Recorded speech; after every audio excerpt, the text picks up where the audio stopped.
start with the same first question, so we have a, equal opportunity to shine. So when did you make the decision to stop working for whoever you were working for and start Quintain? Or if you started another business before that, when did you make the decision to build a business for yourself? So I had what I would call a midlife career crisis.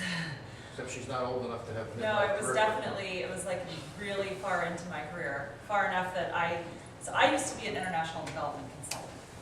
I went to Johns Hopkins and studied political science, and I went and worked for a series of consulting firms in DC, and I specialized in water utility public-private partnerships. So I spent the first 12 years of my career traveling all over the world, helping mostly developing country governments figure out how to outsource management of their drinking water and wastewater systems. And it was great, and I got to see all these awesome places and travel on somebody else's dime, and fantastic. There were a couple problems with it though. One was that that's a really hard career to maintain once you get married and want to have kids. So I was single the whole time I did it. And it was also a really tough career because I would work on these projects. Like, I'll never forget, I was working in Ghana, and we were talking about contracting out their water system, and we came up with this amazing plan. And when you work in that field, you are very invested in the product of your work. So I really believed that what we were doing was going to be great for the people of Ghana because they didn't have clean water, they didn't have water, half the day. And we would do these massive reports and invest a year of our time in coming up with like a really great project structure. And then it would sit on the shelf for 10 years.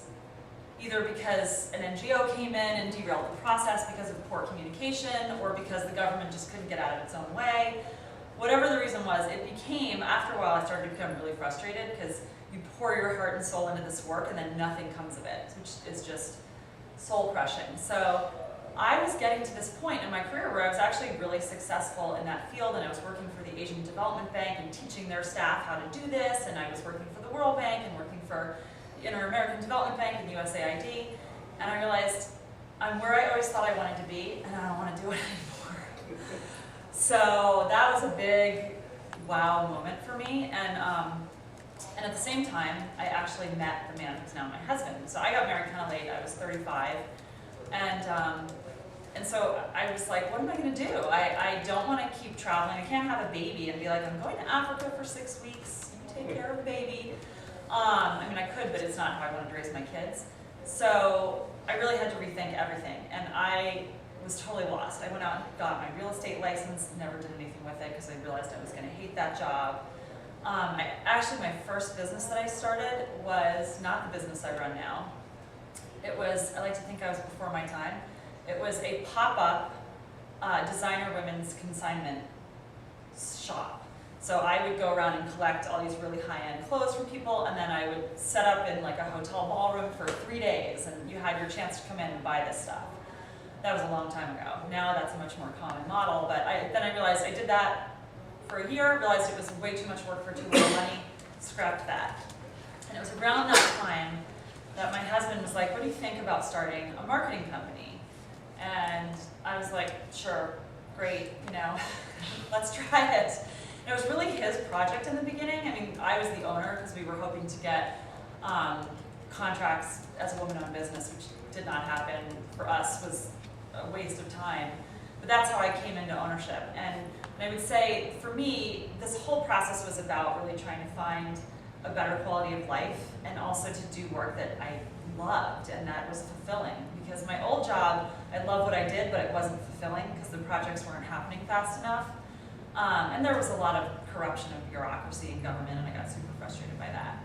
So we started the company about, almost 10 years ago. We're coming on our 10-year anniversary. It was a totally different company than it is now. So it's almost like I've run this company for 10 years and I've had 3 startups within it because we totally changed our model. The one we have now, we've had for about 5 years, and it's really successful, and we're going to stick with it.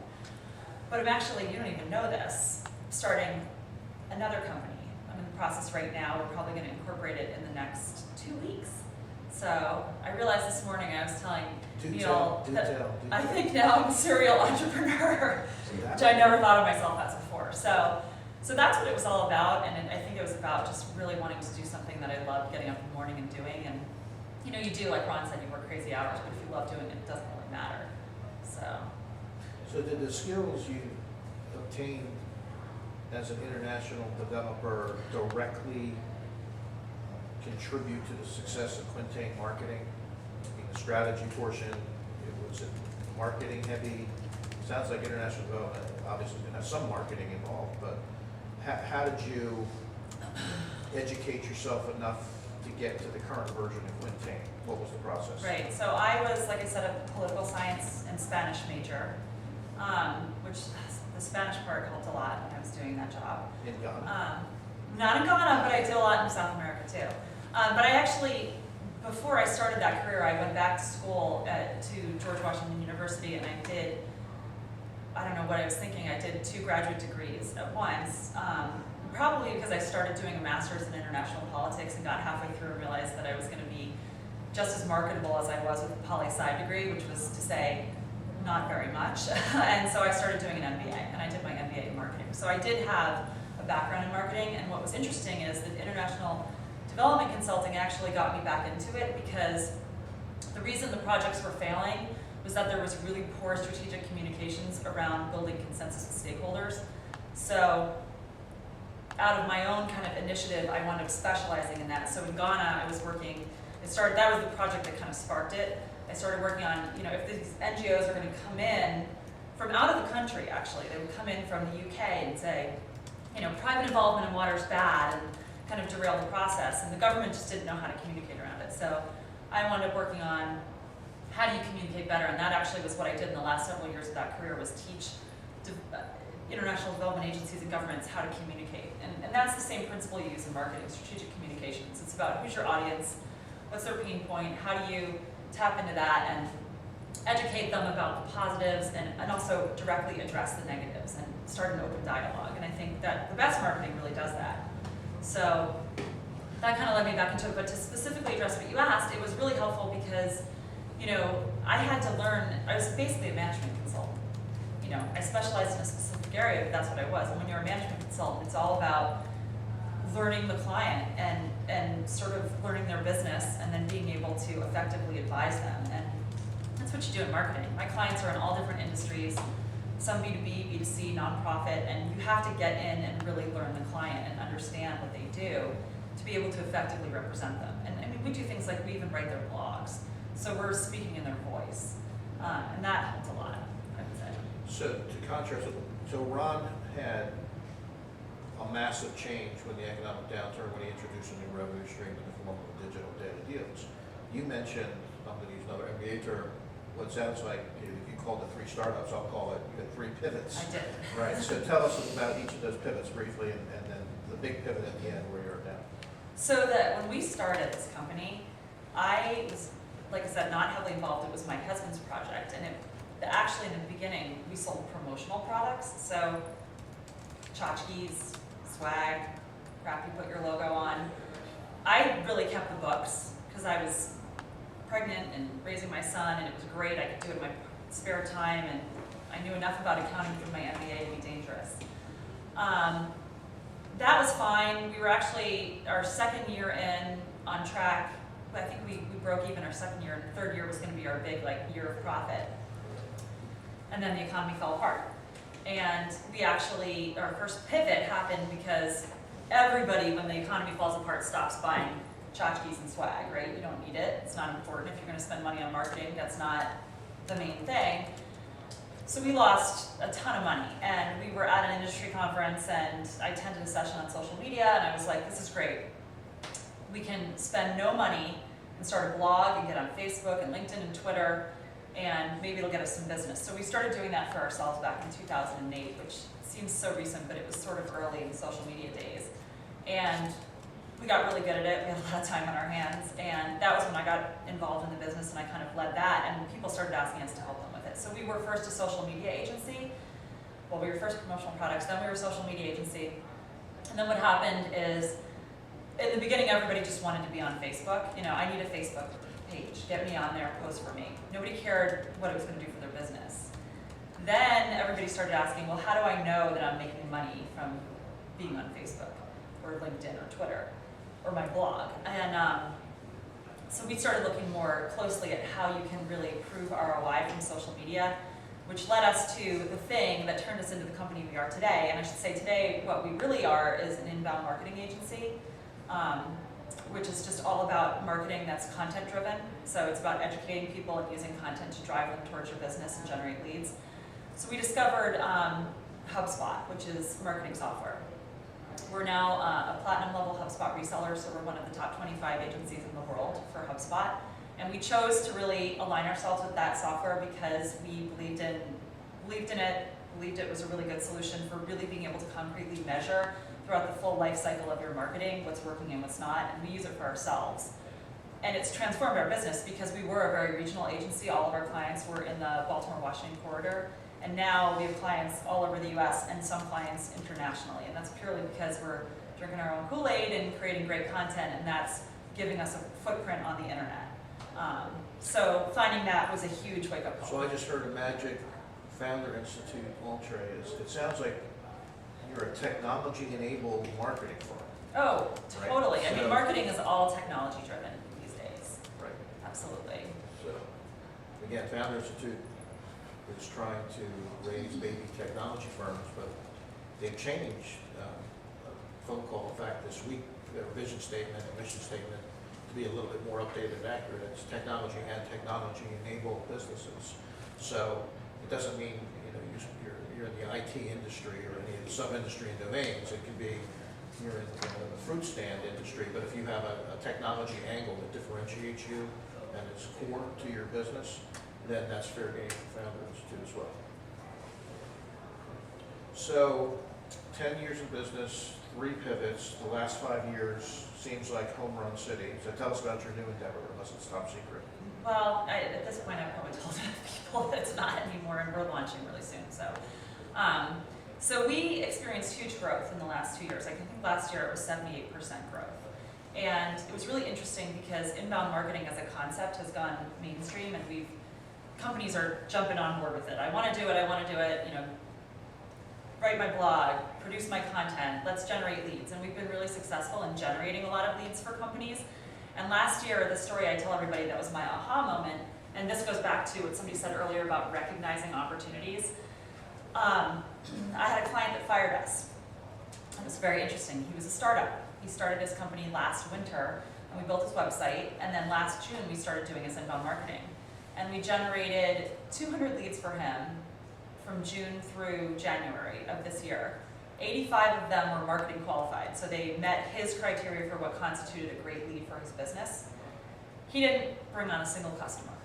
And he and I had a conversation. He was like, "You didn't get me any business." And I said, "I'm your marketing company. I gave you 200 leads, 85 of them were what you said you needed. You didn't close any business." And what happened was he really didn't know how to sell, particularly didn't know how to sell the kind of leads we were delivering, because we're using content to drive this traffic, and it's a really educational kind of marketing process. So by the time people get to him, they've already learned a lot about his business. It's not, get on the phone and give your elevator pitch. It's a totally different sale.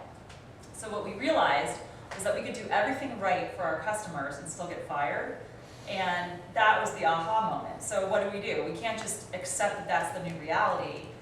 And what we decided was that we were going to get into the business of sales enablement and training, but what makes it different than what everybody else is doing, because that's a pretty cluttered field, is we are going to be providing training and certification in what's called inbound selling, which is a totally new concept. If you Google it, there's maybe 2 or 3 companies talking about it, one of which is HubSpot. They're just talking about it, not doing anything. So we have a curriculum already developed. We've got a learning management system in place. This is our next technology-oriented venture. And we're going to be delivering a 3 to 4 month course for salespeople, sales managers, on how to sell with inbound leads. So you get these leads, what do you then do with them? And it's really more than just about inbound leads. It's really how anybody should sell to anyone today, because it's about how buyers have changed, and none of us want to be, have a pushy salesperson approach us or have a cold call. We want somebody who's calling and saying, "Hey, I saw that you downloaded my ebook on Facebook marketing, and what were you trying to achieve out of that? Or what were you looking for your business, and how can I help you?" let me send you another resource that's gonna help you accomplish that goal. So it's a really educational sales process. This is a separate company as opposed to a business unit or another division within your existing company? So that we're starting a separate company that's gonna develop and own the curriculum, and my existing company is gonna have the exclusive license to deliver the training for the first 1 or 2 years, after which we will open it up and license it to others. So we're gonna take it through proof of concept and get some really great results, and then any other marketing agency or sales training company should be able to license it. And hopefully HubSpot or the Learning Tree or someone will just wanna buy it. So, the moral of that story is don't confuse marketing with sales, even though they should be best friends. Yeah, they're not the same thing.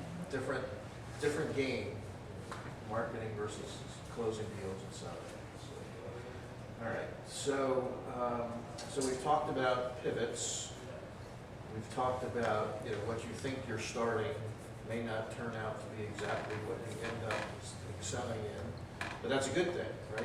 You're getting in the game. You're sort of in the space, whatever the market niche you're in, but don't think you have all the answers now. But until you get in the game, you never get to play, right? So you gotta register. And then, if you keep to your principles, as Ron said, and your hard work, and you get the right people around you, collectively, hopefully you'll figure out how to get to where you're going. This might not be the original business plan. So I always preach, keep a dynamic business plan. And don't just, here's a trick question for you. What's more important, planning or execution? How many say planning? Hands. One. How many say execution? Rest of the hands? Okay. So the trick question is, there's no good answer, because you don't want to execute a bad plan, even though you in theory want to competently execute a good plan. And if you have a bad plan, it doesn't matter how good you are at executing, right? Because you're not going to get where you want to go. So the key is you got to add a couple things after the planning and execution. One of them is reporting or aggregating, because execution is sort of a tactical type of thing. People do it, tools do it, little steps, periodic. But if you want to view it the strategic or the enterprise-wide level, you have to aggregate all the little projects and tactical things going on into a big enterprise view. And that's how you can see what's going on from down at the corporate level below, and in theory from the bottom all the way up, through visibility. And then that's not enough either. You got to do one more thing. You got to update. And because the market's changing, your competition's changing, you're changing, you always have to be looking at where your enterprise fits in the competitive nature. Try to avoid swimming with sharks. Try to find blue ocean. There's a great book, Blue Ocean Strategy, if you haven't read it. And then make adjustments to your original plan. So you got to do those 4 things. Planning and execution are enough. That's the moral of the story. And you just heard 2 real-life examples, even though they didn't put it in MBA speak or educational speak. That's basically what they were saying is you always have to adjust to the surrounding that you're competing and living in. And if you do it well, it creates new opportunities for you. And you probably didn't think about until you were fired, your new company took, what something would be interpreted as a negative to create a new opportunity, and now it's a huge positive. But you had to get that scar, right? Wear your scars like nice tattoos. Be proud of them, because you should learn something from them. All right. Any other stories you want to tell, or do you want to open up the Q&A? Well, I can just tell you an interesting tidbit, which is that my business partner, I think I mentioned, is my husband, and so there is definitely a unique thing to be in a startup with your spouse, because then you are really all in. And when things are bad, they're bad for everybody in the family, and when things are good, they're good for everybody in the family. And we started our company the first year we were married, so we have actually stayed married for 10 years and worked together. But the key of that is that our offices are on opposite sides. Well, and there's one other key. You're the boss. He would say that, but how many of you guys have done a DISC assessment? A what assessment? A DISC assessment, or another personality work style assessment? So if you've ever done a DISC, I'm a high D, which means I like to be in charge. And he's a high I, which means he's really creative and he likes to be really consultative. So we do have a very interesting working relationship, and I would actually say this is my best advice for you. If you haven't done it, you should absolutely take one of these assessments because you will learn so much about yourself. And if you're starting a company and you're successful at some point, you're going to employ people and you're going to have to be a leader. And this will teach you so much about both your strengths and your weaknesses. And being a good leader really is all about knowing those weaknesses. And like for me, it's knowing when to rein it in and let other people have their say and, you know, talk less and listen more. And I also know that some of my strengths are, you know, I'm super organized and I can delegate and I can get things done. And, you know, that self-awareness, if you're going to run a company, I think is the #1 most important thing. So, Another piece of way, advice. the founder institute speak is surround yourself with great co-founders and executive teams where you have a synergistic relationship and, you know, your weaknesses are covered by other people who has those weaknesses and strengths. So, wow, I think I'm going to start a new business after hearing you guys today. I'm so excited. All right, again, if you have